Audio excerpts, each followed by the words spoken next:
Hei, minä olen Inna. Ja kukas sinä olet? Enkö saanut itse sanoa? Minä olen Markus. Joo, ja me olemme uskolliset lukijat. Me ollaan pariskunta täältä Suomen Ateenasta, eli Jyväskylästä. Ja mepä ruvettiin tälleen kesän ratoksi tekemään tämmöistä Stephen King-aiheesta podcastia, koska semmoisia ei vielä maailmassa tarpeeksi mitään ole. Ei, siis tämä on historiallinen hetki oikeasti, koska tämähän on niin kuin, ensimmäinen Stephen King-aiheinen podcasti koko ihmiskunnan historiassa. Kyllä, todellakin. Kyllä, käsittääkseni se on näin. Mm. Se on hirmu kätevä sana, kun sitä käsittääkseni voi käyttää silleesti, että voit sanoa ihan mitä vaan. Vastuu siirtyy sen jälkeen kuulijalle. Olen Kuopiosta muuten. Joo, tässä on heti semmoinen savolaisvaroitus nyt, että jos vihaatte savolaisia ja savolaisuutta, terveisiä HP:lle, niin ei kannata tätä podcastia kuunnella. Ja siis suomalaisia King-podcasteja hän on yksi, muitakin maailmoja, tarkkoja tässä vaiheessa Annelle ja Marille, mutta koska he keskittyy Mustaan torniin, niin me voidaan keskittyä sitten kaikkeen muuhun, mitä King on kirjoittanut ja tehnyt. Että hirmu kätevää tälleen, kun sattuu asumaan tämmöisellä kielialueella, missä ei ihan hirveän paljon asu ihmisiä, niin joka asiasta ei ole vielä tehty podcastia. Josta haluaisi tehdä podcastin, niin onpahan materiaalia sitten, mistä tehdä. No on. Itse ainakin kuuntelen suomalaisia podcasteja, niin kiva, jos sillä kielellä saa sitten kuunnella mielenkiintoisia juttuja. Pahoittelen minun ääntäni jo etukäteen. Me olimme juhannuksena Nummirokissa, jossa oli hirmu kylmä. Ja oltiin 4 päivää ulkosalla ja nukuttiin teltassa, niin ja vähän ääni. Nautittiin erinäisiä virvokkeita. Ei olla. Maitoa juotiin. Herra Hevisauruksen lempijuoma. Kyllä. Eli maito. Joo, ja jos minun ääneni kuulostaa tutulta, niin minulla on toinenkin podcasti, jossa olen joskus ehkä Stephen Kingistä saattanut puhua. Nimittäin Jyväskylän kaupunginkirjaston Lohikäärmän radio, mutta minä teen sitä työajalla. Ajattelin, että hirmu kiva olisi tehdä podcastia vapaa-ajalla, niin ei tarvitsisi. Kukaan ei maksaisi tästä palkkaa. Saa sanoa mitä haluaa. No sekin. Saa vaikka kiroilla. No kyllä me siinäkin joskus kiroillaan, mutta yritetään välttää. Tässä kiroillaan koko ajan. Tämä tulee olemaan yhtä kiroilua. Oi vittu. No niin, joo. Ja hirmu vakavamielisesti ollaan tässä, kuten ehkä kyllä olette jo huomanneet. Mutta niin kuin savolaiset tuppaa olemaan. Voitaisiin kertoa vähän nyt tässä alussa siitä, että mikä tämän podcastin idea on. Eli no, tälleen aika yllätyksettömästi ei keksitty tähän mitään semmoista hirmu originellia lähtökohtaa. Eli luemme Stephen Kingin kirjoja, novelleja, pienoisromaaneja, mitä nyt se onkaan kirjoittanut, ja katsotaan sitten niistä teoksista tehtyjä elokuvia. En tiedä, ruvetaanko TV-sarjoja katsomaan, mutta ei sekään pois luettua ole. Joo, ei ole pois luettu. Ja näistä sitten höpötellään, ja no, jos ei ole jotain TV-sarjaa tai elokuvaa tehty siitä asiasta, niin sitten ei höpötellä. Tai sitten keksitään oma leffa ja ääninäytellään se, dupataan se tässä. Se olisi kovaa, kyllä. Tuommoinen duppausomma, siitä saisi villiä kamaa aikaiseksi. Jep, no ehkä katsotaan tätä ideaa myöhemmin, sit kun ollaan hirmukuuluisia ja meillä on Patreon-tili, niin siellä voi ehkä kyllä, näitä. Joo, ja tämän podcastin ideasta nyt vähän enemmän, eli ei tosiaan nyt ajateltu, että ruvetaan tässä käymään kaikki Kingin teokset jossain julkaisujärjestyksessä tai akkosjärjestyksessä läpi. Eli mennään vähän silleen fiilispohjalta, ja joskus otetaan joku pitempi kirja, ehkä joskus vaan pelkkä novelli ja siitä tehty elokuva tai pienoisromaani ja näin. Eli mennään vähän silleen, miltä tuntuu ja miten jaksaa. Mehän voitaisiin sellainen slogani ottaa, että niin kuin, luetaan mitä huvitaan. Huvittaa. No se on kerkeisi vielä vaihtaa. No meillä ei ole slogania. Meillä ei ole slogania vielä, kyllä. Niin, no mutta meidän pitää keksiä semmoinen. Niin. Me oli jo tarpeeksi vaikeuksia keksiä podcastille nimiä, kun kuningasjätkä oli jo viety. Kuningasjätkä oli viety. Kuningas joku sen pitää olla. Joku kuningas sen pitää olla. Ja kuningasjätkä. Joo, ehkä ei ole Kingillä tukiuutosta paljonkaan kirjoja, muutama. On kuitenkin. No ei ole. Tämä oli taas tämmöistä vitsihuumoria. Vitsihuumoria, niinpä niin.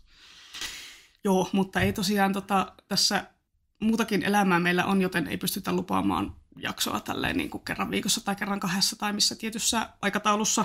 Pitkien kirjojen lukeminen on kuitenkin semmoista hommaa, missä menee hetki ja ei halua tehdä tästä itselleen. Mutta kun tästä ei tosiaan kukaan maksa, niin ei halua tehdä tästä semmoista elämäntyötä itselleen. Että jos nyt kerran kuussa saisi jakson pihalle, niin olisi hirmu kiva. Joillat joskus tulee useammin, joskus harvemmin, riippuen vähän, että mitä teosta käsitellään ja mitä muuta elämässä on meneillään. Riippuu mistä roikkuu. Jep. Mutta joo, tosiaan ekaksi kirjaksi tälleen epäoriginellisesti valittiin Carrie, mutta muuten sitten ei tosiaan mennä julkaisujärjestyksessä eikä missään järjestyksessä. Eli saattaa tulla ihan mitä vaan. Vähän niin kuin savolaisilta. Pyllystä. Jaas. Heti tämmöistä panettelua tähän alkuun. Päästimme kuitenkin niin kuin 6,5 minuuttia ennen kuin pyllyasioihin me ruvettiin menemään. Että niin kuin ihan sehän on jo ihan sopivasti lämmit. No niin, nyt riittää. Nyt ei mennä tämmöiseen. Äiti kuuntelee tätä kuitenkin. Sukulaislapset ja kaikki. No niin, voitaisiin puhua seuraavaksi vaikka vähän siitä, että millainen suhde meillä on Herra Kingiin. Minkälainen suhde teillä on? Onko teillä avoin suhde? Mikä teillä on? Joo, mä aloitan ilmeisesti. No. Mä voin kertoa ekana. Mun suhde Kingiin on oikeastaan se, että sitä ei ole. Tälleen niin kuin, en lukenut Kingiä mitenkään lapsena ja muuta tämmöistä. Niin kuin, nämä on oikeastaan sitten Innan kautta vasta löytynyt myöhemmin nämä Kingin kirjat. Toki se on ollut siis nimenä sitten semmoinen, että King on vähän jossain vaikka leffojen creditseissä pyörinyt se nimi siellä ja vähän on silleen, että okei, toi Stephen King ja bändin nimen mä oon kuullut aika usein monessa asiayhteydessä, mutta ei silleen niin kuin ole osannut yhdistää sitä, että joo, okei, se tekee tämmöistä ja tommosta. Ja tosiaan sitten myöhemmin on kyllä oppinut näin, että hän on tehnyt aika paljon tämmöisiä merkittäviä niin kuin leffojen ensimmäiset novelliversiot, niin kuin Shawshank Redemption ja The Mist ja Vihreä maili, mitä näitä on, niin ne on Kingin kynästä lähtöisin tosiaan. Niin sitten on vähän niin kuin oppinut, että okei, olenhan minä näitä tuttuja tarinoita silleen. Niin ja varmaan aika moni tämmöinen niin kuin King on silleen populaarikulttuuritasolla. Siellä on aika paljon semmoista, mikä on jäänyt elämään, vaikka sä et ole mikään hirveä kauhufani kuitenkaan. Joo, en. Mutta kuitenkin silleen niin kuin tiedät, että mistä on niin kuin Here's Johnny ja mistä on niin kuin tietyt tämmöiset. Joo, ja joku Kujo justiinsa ja niin kuin nämä, niin tietää ne semmosina just popkulttuuriviittauksina.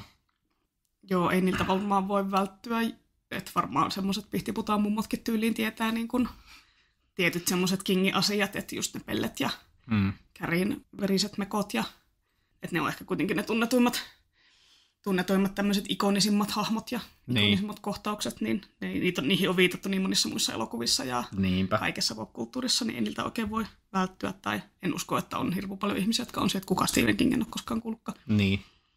Mutta joo, itse on tosiaan silleen, Markus on tämmöinen vähän uudempi tulokas tähän uskollisten lukijoiden kuntaan, niin minä olen sitten semmoinen pitkän linjan King-fanityttö, että voi olla, että se saattoi olla juurikin vuonna 1995, eli 30 vuotta sitten. Silloin kun minä vielä kokit no ei. Nyt ei kakka juttu. Nyt. Joo, ei mä oon kertonut tämän niin monta kertaa tämän jutun. Mä oon kertonut tämän omassa podcastissa ja just kävin muitakin maailman podcastissa kertomassa tämän. Ja Marko Suomen takakannessa olen kertonut tämän, niin mä kerron tämän nyt hyvin lyhyesti, koska kaikki on kuullut tämän jo. Ja jos haluatte kuulla pidemmän version, niin menkää kuuntelemaan näistä joku. Eli vuonna 1995 ehkä löysin kirjastoautosta Kingin Kujon ja kiinnostuin siitä, kun olin nähnyt aiemmin VHS-kasetilla sen elokuvan jossain huoltoasemalla ja olin silleen, että ei hitsi, että en ikinä uskaltaisi tätä kyllä katsoa, koska niin kuin on ehkä ollut 8 V silloin, kun tämä on tapahtunut. Mutta sitten kun löysin kirjan, niin olin silleen, tämä on kirja. Okei, no minäpäs luen tämän, koska tarina kiinnostaa. Ja no, siitä se ajatus sitten lyhykäisyydessään lähti, että sitten vaan joka viikko lähdin kirjastohyllylle etsimään aina seuraava Kingi, että mitäs mä näistä en ole lukenut ja näin, että tässä nyt jäin tosiaan sille tielle saman tien, ei paljon tarvinnut niin kuin kysellä, että kun on aina ollut kova lukemaan kuitenkin, niin se semmoinen niin kuin aikuisten kirjojen lukeminen ei ollut semmoinen iso harppaus enää siinä vaiheessa elämää, vaikka oli aika nuori kuitenkin. Mutta niin, sitten nyt kun on tästä päästy, niin seuraava aihe, mikä minulla on täällä ylhäällä on, että lempiteokset ja inhokkiteokset. Sä oot kuitenkin nyt, me ollaan tässä nyt muutama vuosi seurusteltu ja minä olen sen aikana koko ajan sulle vähän niin kuin kirjoja aina suositellut, niin sä oot kerännyt lukea kuitenkin jonkun verran Kingiä. No jonkin verran, joo. Mutta tietysti kun sillä on se melkein 100 niin kuin romaania ja novellikokoelmaa yhteensä, onko jo yli, niin vaikka sieltä olisi lukenut 20, niin silti on aika paljon vielä kahlattavaa. Joo, ja on kyllä just niin kuin tuntuu, että mulla on semmoisia tiettyjä aukkoja siellä kyllä, että esiin tämä Mustatorni-sarja on se. Mustasormi. Joo, se on kyllä se Mustasormi. Mustatorni-sarja. Joo. Sano 3 kertaa nopeasti takaperin.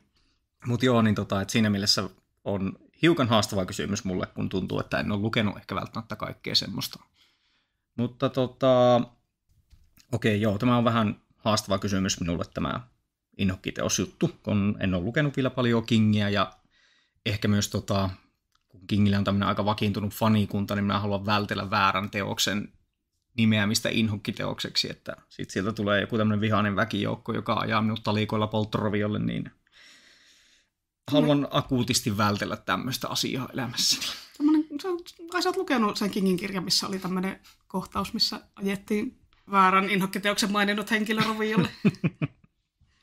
Mikähän novelli se oli, minä en muista. Mutta joo, kyllä mä nyt jotain kuitenkin pystyn sanomaan, että niin kun minulle nuo suosikkeja on tähän mennessä ollut nämä niin kun Kingin kirjoittamat lyhyet tarinat ja novellit. Sieltä löytyy ehkä semmoisia omia suosikkeja. Mun mielestä tuntuu, että King on, niin kun, se on tosi vahva kirjailija niissä. Ja ehkä tämmöinen apt pupil, eli mallioppilas, oli yksi näistä tämmöisistä omista suosikeista. Toki niitä on paljon muitakin semmoisia ja on hankala nimetä vain yhtä. Kirjoista suosikki oli varmaan tuo, miten tuo sanotaan, 11.2263, tämä Kingin aikamatkustuskirja, joka liittyy Kennedyn murhaan. Inhokeista on luultavasti tällä hetkellä The Stand, eli tukikohta. No niin, roviolle. Jahas, no niin. Ei, siis mulle se oli vaan se oli alkuun, se oli vähän työläs lukea. Että siinä hahmot oli vähän niin kuin irrallaan toisistaan ja sitten niin kuin semmoiset tarinalliset jutut ei loksahdellut vielä paikoilleen, niin se oli jotenkin vaan semmoista, ehkä myös himpun verran tuntui, että oli paljon hahmoja alkuun. Niin oli jotenkin silleen, että no kuka tämä nyt on ja millä tavalla tämä on niin kuin relevantti tämä henkilö.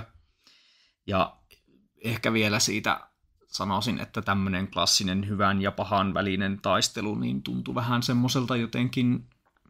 Ehkä se oli yhdistettynä siihen tämmöiseen, niin kuin, että siinä kuitenkin puhuttiin tämmöisestä niin kuin vähän post-apokalyptisesta maailmasta, niin sitten, että siihen yhdistettiinkin joku tämmöinen, niin se jotenkin, se ei vaan toiminut mulle. Mutta siellä oli kuitenkin mun mielestä myös paljon hyviä juttuja, että erityisesti mä pidin näistä kuvauksista, että kun ne hahmot liikkuu siellä autioituneissa kaupungeissa ja on vaan silleen, niin kuin, että ne menee jotenkin niin jumiin ja ne ei oikein tiedä, että sieltä saattaa löytyä 1 tai 2 elävää ihmistä ja sitten ne on vaan silleen, että ne ei oikein tiedä, mitä ne tekee ja näin poispäin, niin ne oli jotenkin semmoisilla tosi hyvin kirjoitettuja, että niihin pystyi melkein itse asettumaan silleen tosi hyvin, että varmaan menisi itsekin aivan yhtä jumiin tuommoisessa vastaavassa tilanteessa. Joo, omat suosikkipätkät, kun myös tukikohdasta on jotenkin se niin kuin se alkupuolen, kun ne alkaa siellä löytää toisia ja tekee matkaa niin kuin, ja näin se loppu on vähän, se on taas semmoinen tyypillinen Kingin lopetus, josta ehkä puhumme joskus, ehkä pitää, sit kun olet lukenut tarpeeksi, niin voi pitää semmoisen Kingin parhaat ja huonommat lopetukset jakson tai jotain, mutta et joo, itsellä tukikohta lukeutuu omiin suosikkeihin, mutta ehkä just sen takia, kun se luki niin nuorena, että mä tein siitä 8-luokalla tyyliin kirjaesitelmän, niin muistan, että mä luin sen silloin jo niin kuin toista kertaa, että se vaan teki niin ison vaikutuksen silloin teininä. Joo. Että jotenkin tykkäsin vaan hirveästi niistä hahmoista ja koko se, niin kuin se idea siinä. Että kun ei ollut lukenut esimerkiksi mitään tuommoista niin kuin dystopiakirjallisuutta hirveästi, niin se on niin semmoinen ikään kuin merkkiteos siinäkin kentässä. Mutta joo, siis ymmärrän, että niin kun nyt jos sen lukee, niin onhan siinä hirveästi sitä tyhjäkäyntiä. Varsinkin kun sä taisit lukea vielä sen pidennetyn tai sen originaalin version enkuksi. Joo, kyllä. Sen, missä on niin kuin joku montako sataa sivuosina ylimääräistä tuohon NHS-alkuperäiseen teokseen verrattuna. Joo, niin joo, kyllä. Siinä on kyllä vähän tyhjäkäyntiä, just ne roskismiehen sekoilut siellä aavikolla sen, minkä Billy the Kid, vai mikä se yksi hullu oli, niin just oli sille, että voisiko tämä tarina edetä niin kuin minä The Kidshän se taisi olla. The Kid. Niin on siinä vähän semmoista, mutta no toisaalta Kingin tyhjäkäyntikin on joskus hyvin mielenkiintoista. Että joo, ja ei siis, niin kun just, jos on hyvin kirjoitettu, niin mikäs siinä. Ja King on tosi hyvä kirjoittaa niitä, niin, mutta siinä se ei jotenkin vaan. Joo, muita omia suosikkeja on myös tältä Tiiliskivi-osastolta, just toi 11263 ja se tietenkin Uinu lemmikkini Musta tornisarja, mutta siihen nyt tosiaan ei mennä ehkä tässä podcastissa. Mutta jo enimmäkseenhän on noita vanhoja, että kun on teininä ja lapsena lukenut niitä, niin on mulla semmoisia kovia suosikkeja näistä uusistakin. Esimerkiksi Holly oli ihan 5/5 kirja ja näin, mutta jotenkin ei ne ole niin semmoisia ikonisia itselle. Että ehkä ne on semmoinen vähän, kun teininä jotkut asiat tulee merkitykselliseksi, niin sitten ne jää. Että just vaikka niin teiniajan musiikki on ihan eri tavalla siihen suhtautuu kuin uusiin bändeihin ja näin, että ei silleen rupea fanittamaan samalla tavalla enää asioita kuin teininä, ainakin itselle on vähän käynyt silleen. Inhokkeja mulla on sitten, Unensieppaaja, Kolkuttajat on niinku semmoisia, että niitä tuskin tässä podcastissa käsitellään. Joo. Ja se The Cell, eli Kuulolla suomeksi, niin se oli kans mun mielestä jotenkin, ehkä se oli jotenkin niin semmoinen alleviivavan semmoinen kaikki kännykän käyttäjät, niistä tulee zombeja tyylinen. Niin. Jotenkin se oli liian semmoinen, Joo. kun King oli hirveän kännykkävastainen jossain kohtaa, en tiedä onko se nykyään, taitaa olla älypuhelin ehkä jo silleen, että ei se ehkä kirjoittele threadsiin lankapuhelimella, mutta Niin. kuitenkin niin se ei ollut oikein niin kuin Joo. omaan mieleen hirveästi, mutta Mä en ottanut lukea mitään noista sun inhokeista. no Ehkä. tuskin ne on aika semmoisia Joo. vähän silleen unholla, tai ei ole semmoisia just paljon mainittuja, tai tuosta Kolkuttajista noista on kaikista elokuvat, Okei. mutta ei ne nyt ole mitään kovin kummosia. Joo. Mutta joo, tosiaan on lukenut kaikki Kingit itse, paitsi tuolla hyllyssä takana niin on edelleen Fairy Tail, joka on kesken, ja sitten toi Never Flinch, joka nyt just vasta sain viime viikolla sen, niin ei tämä uusin suomentamaton kirja, niin en ole vielä ehtinyt siihen tarttua. Niin katsotaan nyt, milloin sen kerkee lukea, kun pitää lukea tätä podcastia varten sitten noita vanhoja kirjoja. Ehkä joskus, mutta ei me siitä nyt olla myöskään jaksoa tekemässä. Ehkä me näistä ihan uusimmista ei Joo, niin kuin ihan näistä tyyliin niin kuin niin. viimeisen 5-7 vuoden aikana, Niin. ellei jotain novellikokoelmia. Ainakin kun nyt tulee siitä mikä se nyt on tuossa If It Bleedsissä se, missä on se tanssikohtaus. No niin, tämäkin just silleen, että olisi pitänyt googlettaa ensin, mutta siitä tulee elokuva. Niin. Ehkä se voidaan lukea ja se elokuva sitten katsoa, kunhan se tulee. Se ei ole vielä kai tullut. Joo, no sitä joutuu sitten ottelemaan, mutta Jep. No, mutta kuitenkin. niin. Tätä voidaan brainstormata myöhemmin. Joo, tai jos tosiaan on kuuntelijoilla, sit, kun meillä niitä on, niin sitten jos on ideoita tai toiveita, niin saapi ehdottaa, mutta ei tietysti luvata toteuttaa ihan kaikkea, mutta voi olla, kun ei aina muista itsekään kaikkia, että ai niin, toi oli tosi hyvä novelli tuossa kirjassa, ja ai niin, tostakin on tehty leffa. Niitä novelleja on niin paljon, niin ne jää vähän huonommin yleensä mieleen ne niiden yksityiskohdat. Mites meidän kirjamaku sitten muuten, tai viihdemaku? Siitäkin ehkä voidaan pari sanaa sanoa, jos että saa vähän semmoista, niinku, mikä se on, ei konstruktia, kuin Käsitystä meistä. jotain semmoista asiaa tämän ympärille, että mistä tässä nyt niinku muuten dikkaillaan. Joo. Mistähän lähtisi? No, mä oon aloittanut nuorena kyllä lukemaan myös. Tämä on vähän tullut tämmöiseltä niin kuin, vanhempien myötävaikutuksesta, että on hyvä lukea aina asioita, ja sitten vaikka se jossain kohti vähän tuntuikin semmoiselta, että tympeitä, mutta sitten kun ne oikeat kivat kirjat sieltä löytyi, niin kyllähän se oli mukavaa puuhaa. Fantasia skifi on ollut nuorena enemmän fantasiaa. Mä en tiedä, uskallanko mä mainita tässä. No voit mainita, jos muistat kerta jotain. Vitsi, mitä mä luin? Ainakin mä luin näitä Dragonlancea mä luin joitakin kirjoja, mä en muista niistä myöskään kovin paljon, koska niin kun paikallisessa kirjastossa oli yli 4 kirjaa. Ja sitten siinä oli, niin kuin, että ne 1, 2 ja 3 meni kronologisesti järjestyksessä, ja sitten se 4 oli semmoinen, niin kuin mulle tuli semmoinen olo siitä, että hei, tämähän ei niin kuin liity yhtään mitenkään, että tässä on niin kuin kronologisesti hypätty ihan älyttömästi. Ja sitten mä jotenkin joskus ehkä muistan hämärästi selvittäneen sitä, ja oli vaan sille, että tästä puuttuu välistä ihan älyttömästi kirjoja. No niin. Eipä siinä. Mitähän muuta? Ai niin, se oli tämä David Eddingsin kirjoja luin joskus. Kirjoittu olkoon hänen nimensä. Joo, hän on cancelled. Joo. Ja siitä oli itsekin jotain. luin kyllä Eddingsit, ei sillä, mutta niin. Kuitenkin, jos kiinnostaa tämä cancelointiasia, niin voitte käydä lukemassa internetistä. Emme ehkä tähän nyt referoi, mitä se on tehnyt. Ei, niin, joo. Ja Skifi-puolelta nyt tulee lähinnä mieleen toi Linnunradan käsikirja Liftareille. Oli kyllä semmoinen klassikko, ihan sitä tuli luettua kirjana ja kuunneltua. Joku tämmöinen kasettikokoelma oli siitä, tai tämmöinen radiokuunnelma juttu. Minulla on myös taustallani synkkä anime- ja manga-menneisyys, josta ei puhuta yhtään enempää tässä podcastissa. Nuorena aikuisena sitten opiskelujen yhteydessä vähän lukeminen oikeastaan jäi, koska opiskelujen jälkeen tuntui siltä, että ei jaksa lukea enää mitään. Tämä ilmeisesti tapahtuu monelle ihmiselle lukio- tai opiskeluikäisenä, että kyllä. Että sitten vasta rupeaa aikuisena lukemaan uudestaan. Kyllä. Olen kuullut hyvin monelta kaverilta myös tämän saman asian, että näin siinä vaan käy. Ja siinä oli tietenkin vielä taustalla myötä vaikutti tämmöinen niin kuin liki-elinikäinen videopeliharrastus, niin se vähän silleen houkutteli enemmän kuin se kirjojen lukeminen sitä se opiskelun yhteydessä. Niin joo, elokuvat tietenkin on ollut aina kyllä sitten läsnä ja jossain määrin TV-sarjojakin, mutta nyt on tavallaan tehnyt tämmöisen viime vuosina tämmöisen niin kuin paluun tavallaan lukemiseen uudestaan. Löytänyt ilon siitä uudestaan, niin tämä on ollut hirmu kivaa ja mukavaa. Joo, minä olen ehkä tässä myötä vaikuttanut jonkun verran, että omasta hyllystä aina joku kirja, lue tuo.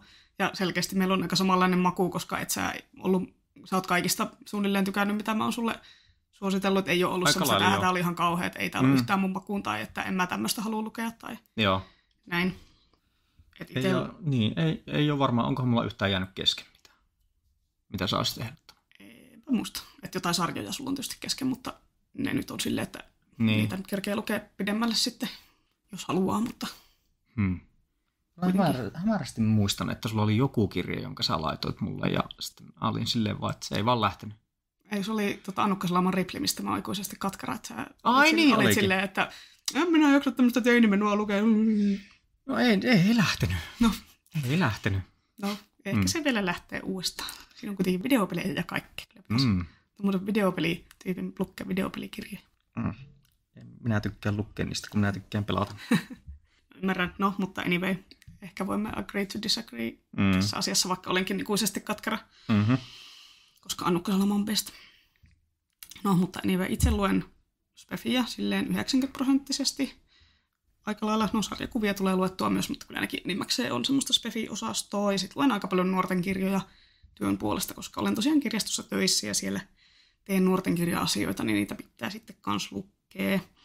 Että itse olen koko elämäni lukenut, tai että mulla ei ole ollut sitten semmoista opiskeluajan, en jaksa lukea tyyppistä kuin notkahdusta, mutta tietysti mä en ole kirjoittanut koskaan mitään gradua tai mä en opiskellut yliopistossa, niin mä oon kuullut, että se on semmoinen, että paras tapa tappaa kaunokirjallisuuden lukemisesta ilo on mennä opiskelemaan kaunokirjallisuutta yliopistoon. Voin kuvitella.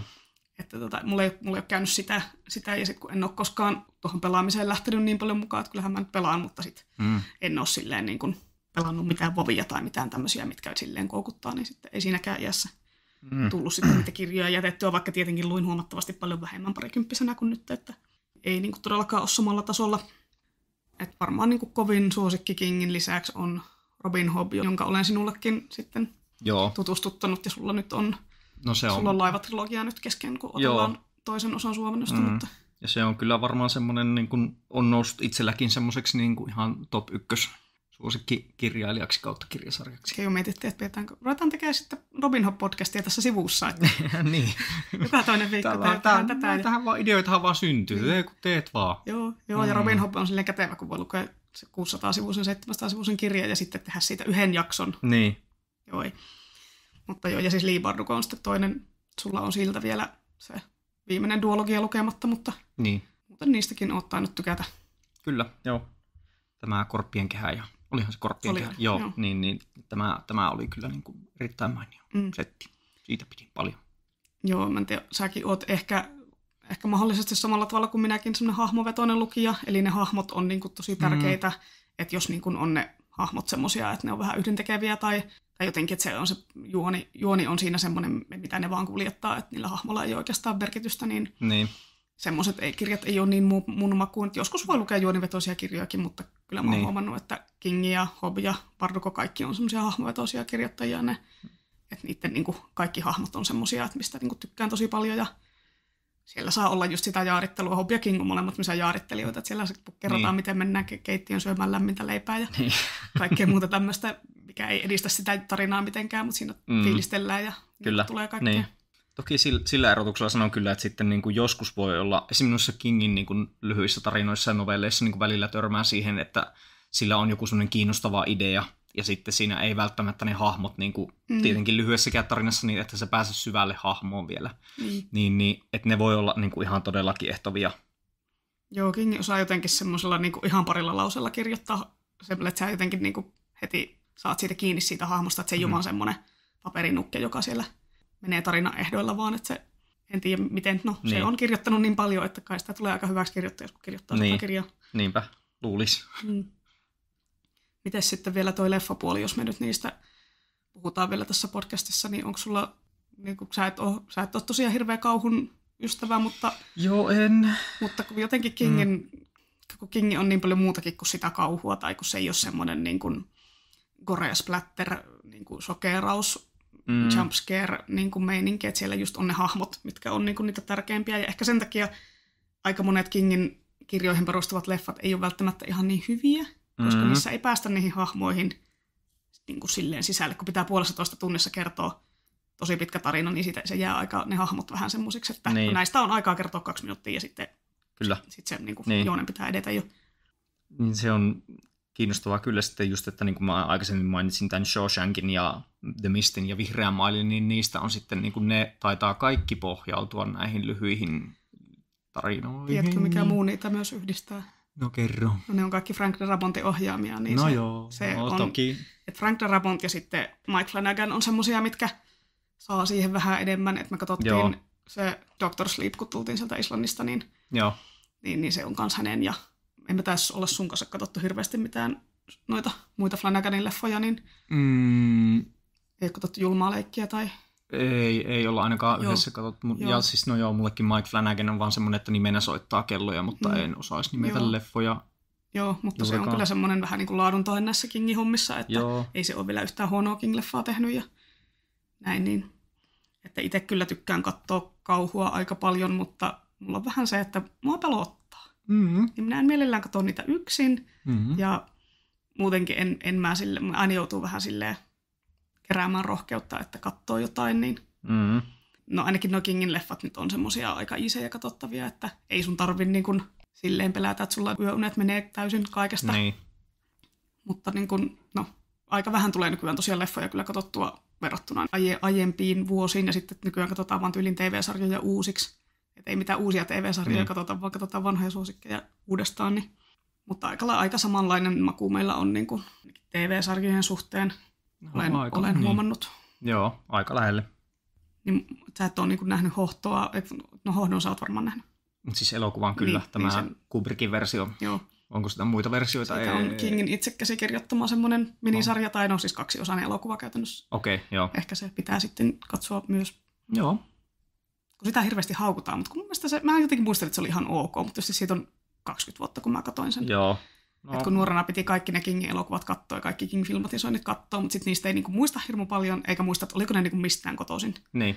Ja sitten jos sä et muista, miten se kirja meni, niin sitten on vähän sieltä, nyt menikö tämä kirjassa tälleen, että hankalaa joskus. Joo, on hankalaa. Mutta ei, me siis katsotaan, totta kai. Katsotaan, mitä katsotaan. Katsotaan, mitä katsotaan. Kyllä mulla on paljon ideoita kyllä, kun taas joutunut oikein palottelemaan mielestä, ai niin, tostakin on leffa, ai niin, sekin oli tosi hyvä, siitä tehty leffa, ja sitten niin kun, katsotaan, mistä tykätään ja mistä ei. Mutta joo, olisikohan tässä esittelyä nyt tarpeeksi tähän yhteen jaksoon, mitä mieltä on? Onko sulla vielä jotain, mitä haluaisit kertoa? Ei, minä olen jo ihan kuoleman kielissä. Eikö sekin ole se yksi King-elokuva, eikö se ole kuoleman käytävä? No niin, ollaanpas me hauskoja tänään. Kyllä. Mutta joo, tosiaan tämä nyt oli tämmöinen lyhyt esittelyjakso. Pitemmälti puhutaan kyllä tulevissa jaksoissa. Itse pidän silleen tämmöisistä vähintään tunnin jaksoista podcasteissa, eli ei silleen tehdä mitään vartin rykäisyjä kyllä. Joo, ei. Sehän menee 20 minuuttia päästä aiheeseen. Niin. Kuorta savolaisten kanssa puhuu. Niin. Mutta ensi jaksossa, eli siinä virallisessa ensimmäisessä jaksossa puhutaan tosiaan Kingin alkaa niin kuin mennä kielisolmu itselläkin esikoisteoksesta Carriestä. Ja sitten puhutaan myös siitä Brian De Palman vuoden 1976 elokuvasta ja sitten siitä vuoden 2013 remakeista. Ja sittenhän tästä Carriestä on vielä vuoden 2002 TV-elokuvakin. Halutaanko me sekin katsoa? En tiedä. Saisin siitäkin turistavaa sitten. Että niin. Pitää vaan toivoa, että sitten ei mene niin kuin leffojen sisällöt solmuun siinä. Että kahta on aika helppo verrata vielä keskenään, mutta sitten on silleen 3, niin siihen voi tulla vähän mutkia matkaa. No, mutta me mietitään tätä nyt sillä aikaa, kun naapurit siirtää huonekaluja. Toivottavasti ei kuulu kaikki tässä nauhalla, kaikki kilinät ja kolinat. Mutta joo, tosiaan sitä ensi jaksoa ootellessa voitte itse käydä lukemassa sen Carrien, katsoa leffat niin monta kuin haluatte. Ja sen jälkeen voitte laittaa vaikka meidän podcastin seurantaa Spotifyssa ja laittaa suorilta 5 tähteä arvioksi, koska 5 tähden podcastihan tämä on asiaan kai. kuuluu. Hölmö, kun siellä ei oikein voi sanoa, että no antakaa siellä 3 tähteä, jos olette sitä mieltä. Aina pitäisi antaa 5 tähteä, että se niin kuin on jotenkin nousee siellä jossain Spotify-hakutuloksessa sillä. Mm-hmm. En tiedä, onko sillä merkitystä tämän podcastin kannalta, mutta kaikki amerikkalaiset podcastajat aina, että antakaa 5 tähteä. Mutta sillä Spotifyssa me voi myös laittaa kommentteja niihin jaksoihin, että voi tosiaan esittää niitä toiveita, että mistä tarinoista haluaisitte, että tehtäisiin jakso, tai mistä ei ainakaan tarvitse tehdä. Tai mitä pyllyjuttuja ette ole kuullut vielä. Niin, tai tarvitko niitä pyllyjuttuja kertoa. Ei, kun mitään pyllyjuttuja ette ole vielä kuullut. Tuli vasta 1. Mutta joo, me sitten katsotaan, että tehdäänkö me siitä jaksoja vai kerrotaanko me pyllyjuttuja, mitä me tehdään. Ja eiköhän tässä nyt tule joku Instagram-tili tehtyä myös tälle podcastille. Voi olla, että sieltäkin löydymme kohta puolin. Tarkistin jo, että ei ole kukaan sillä nimellä tuolla Instagramissa, niin sielläkin voi kommentoida ja seurailla ja mitä en tiedä, teenkö minä tälle podcastille mitään sähköpostiosoitetta, kun Lohikäärmeen radion sähköpostiosoitteeseen tuli ehkä 2 vuotta sitten joku viesti joltain niin kuin aktuaaliselta kuuntelijalta, että muuten ne on vaan silleen semmoista mainospostia ja muuta, että en tiedä, onko sillä, että jos niin. Muista Spotifyhin voi kommentoida ilman Spotify-tiliä, en ole ihan 100 varma, mutta laitetaanko mä tää johonkin YouTubeenkin. Nykyään pitää YouTubeen laittaa myös kaikki, vaikka me ei todellakaan tästä mitään videoa tehdä. No ei. Katsotaan, minkälainen vaiva siinä on. Kyllä. No, mutta tämä oli tässä. Meillä ei ole vielä mitään hienoa slogania. Ehkä keksimme sen ensi kerraksi. Mutta apua, osaa niitäkin saa ehdotulla, jos haluaa. Ei ole pakko. Markuksen pitää säveltää vielä meille tunnari ja soittaa sen poskilla rumpusoolo siihen tunnariin. Melkoinen projekti tuli tästä. Vähän kesällä tehdään tälle lomalla pikkusen näperrellä, kun on produktio saakeli. Saatte 2026 kesällä tämä. Niin. Ehkä. No niin, mutta ensi jaksoon ja näin palataan siihen asti ja silleen ja tälleen ja tollesti ja heippa. Hei hei! Onko toi se meidän slogan? Tai meidän intro ja outro? Hei hei! Ei. Sitä voi, tuo on semmoinen hyvästelevä hei hei. Niin, tai sit voit lyödä ovesta kirveellä läpi ja olla silleen, täällä on make. Tää lomake. Kelaan virkailija tulee sieltä. No niin, tiedetäänkö me tätä siihen jaksoon enää. Niin. Mutta... Joo, no niin, mutta kiitoksia ja anteeksi. Heippa.